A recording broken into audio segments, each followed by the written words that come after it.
مرکز پیشہ ورانہ فروغ برائے اساتذہ اردو ذریعہ تعلیم مولانا آزاد نیشنل اردو یونیورسٹی کی جانب سے اور تلنگانہ اسٹیٹ اردو اکیڈمی کے اشتراک سے ریسرچ اسکالرز کے لیے تحقیق کے طریقہ کار پر 5 روزہ آن لائن ورکشاپ کا آغاز ہوا۔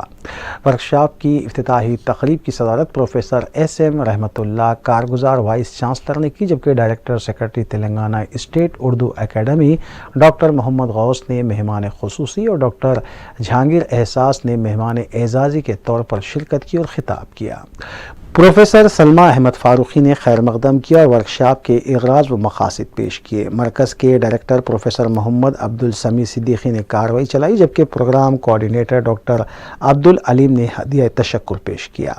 تکنیکی اجلاس میں انچارج رجسٹرار پروفیسر صدیقی محمد محمود نے تحقیق بزبان اردو پر سیر حاصل گفتگو کی۔ ڈاکٹر محمد غوث ڈائریکٹر سیکرٹری اردو اکیڈمی نے کہا کہ ریسرچ اسکالرز تحقیقی عمل کو سنجیدگی سے لیں اور اسے کسی مذہبی ذمہ داری کی طرح پوری دیانتداری کے ساتھ مکمل کریں۔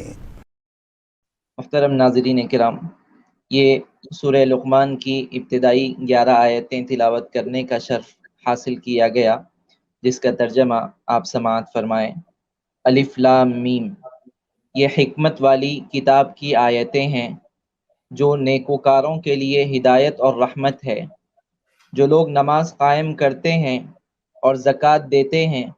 اور وہ لوگ جو آخرت پر یقین رکھتے ہیں۔ مجھے یقین ہے کہ یہ پروگرام آپ سب کے لیے بے حد مفید ثابت ہوگا، کیونکہ یونیورسٹیز اعلیٰ تعلیم کا مرکز ہوتی ہیں اور ان کا رول صرف تعلیم دینا یا پڑھانا نہیں ہوتا، بلکہ یونیورسٹیز میں تحقیق کا ایک اعلیٰ درجہ ہوتا ہے، اور ہم سب کے لیے یہ بے حد ضروری ہو گیا ہے کہ ہم آج کے اس آن لائن والے دور میں ریسرچ اور کمپیوٹر اپلیکیشنز کا صحیح رابطہ سمجھیں اور اپنے ریسرچ میں اس کا صحیح استعمال کریں، تاکہ ہمیں اپنے ریسرچ میں اس کا فائدہ حاصل ہو۔ آج کی دنیا میں کمپیوٹر اپلیکیشنز، نئے ٹیکنالوجیکل ڈیوائسز اور ان کے اپلیکیشنز، انٹرنیٹ پر براؤزنگ کے طریقے، ای وسائل اور ای مواصلات جیسے شعبوں میں تلنگانہ ریاستی اردو اکیڈمی نے، جیسے ابھی سمیع صاحب نے تذکرہ کیا کہ گزشتہ سال اکتوبر میں 19 سے 23 اکتوبر 2020 میں 5 روزہ اساتذہ کے لیے ہم نے کامیاب ورکشاپ کا انعقاد کیا تھا، جس کی پوری ریاست میں پذیرائی ہوئی تھی، اور یہ ہمارا دوسرا پروگرام ہے جس میں اساتذہ کے پروگرام میں تو 800 سے زائد اساتذہ نے حصہ لیا تھا، اور آج کے اس پروگرام میں سن کر بڑی خوشی ہوئی کہ 1300 سے زائد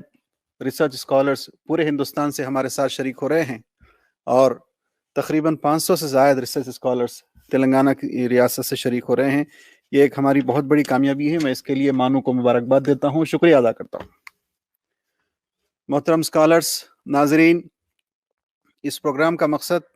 ریسرچ اسکالر کے اندر، ریسرچ اسکالر کے درمیان، ریسرچ اسکالرز کے اندر تحقیق کے معیار کو بڑھاوا دینا ہے، اور مطالعہ تحقیق یا طریقہ تحقیق میں آئی سی ٹی کے استعمال کو یقینی بنانا ہے اور آئی سی ٹی کی اہمیت کو اجاگر کرنا ہے۔ ابھی پروفیسر سلمہ میڈم نے آئی سی ٹی کی وضاحت کرتے ہوئے تمام آپ کے سامنے تفصیل بیان کی۔ آپ جانتے ہیں کہ جس طرح 21ویں صدی انسانیت کے لیے ایک نئے چیلنجز کو لائی ہے، اور بعض مسائل ایسے ہیں جس کو حل کرنے کے لیے حکومتیں اور معاشرہ سنجیدہ کوشش کرتا ہے، لیکن بہت سارے مسائل ایسے رہ جاتے ہیں جن کو نظر انداز کیا جاتا ہے یا جن کو حل کرنے کے لیے کافی وقت لگتا ہے، جن کی کئی وجوہات ہوتی ہیں۔ دوسری بات، ہم جانتے ہیں کہ کسی ملک کی ترقی اور اس کی خوشحالی کا انحصار یا دار و مدار اس ملک میں پائے جانے والے دانشوران، محققین اور فلسفیوں پر ہوتا ہے، جو ہر وقت حکومت وقت اور معاشرے کی رہبری کرتے ہیں، اور اس کو پروان چڑھانے کے لیے ہمارا جو تعلیمی نظام ہے اور ہمارے تعلیمی اور تحقیق اور یہ تخلیق کا جو رجحان ہے، یہ مائنڈ سیٹ ہے، یہ بہت ضروری ہے اس نئی نسل میں۔ اگر فرض کیجئے اس طرح کا رجحان، اس طرح کی کیفیت نہیں پائی جائے گی نئی نسل میں، تو سماج کی جو ترقی ہے وہ واقع نہیں ہوگی اور سماج کی ترقی رک جائے گی۔